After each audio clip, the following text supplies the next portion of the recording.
Mumbles, a big tourist attraction located along Swansea Bay. There are bus stops along the way if you don't fancy walking along the whole bay. You can even catch a bus from a bus station in town. There are plenty that come here. Mumbles Road. This is entering the heart of Mumbles. There are many B&Bs and hotels along here.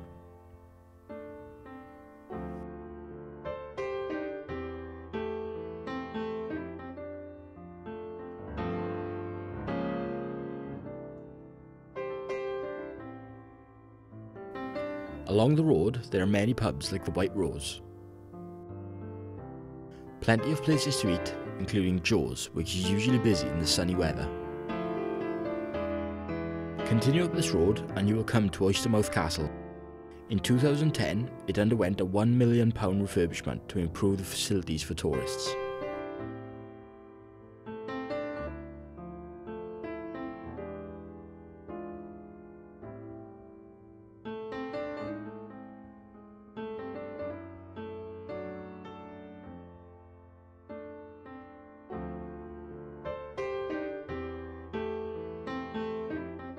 Verdi's is hugely popular, serving up a top range of ice cream, offering spectacular views of the bay, perfect on a summer's day.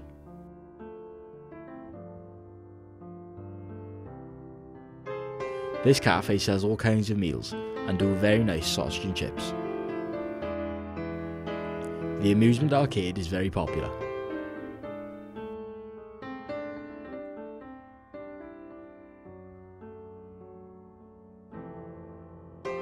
Mumbles Pier is a famous landmark in Swansea. The pier is currently under refurbishment and is expected to reopen in 2014. Mumbles Lighthouse, built in 1974, can be seen from any point of Swansea Bay, one of the most photographed landmarks in the town. The Big Apple is a famous landmark. Opened in the 1930s, it was originally created for advertising an apple cider drink to visitors. It now sells drinks, ice creams and beach items during the summer. The company did have other kiosks like this in Wales, but it is now the last of its kind. Mumbles is a perfect area to visit if supporters are staying down for a longer period. There is plenty to do here for all ages.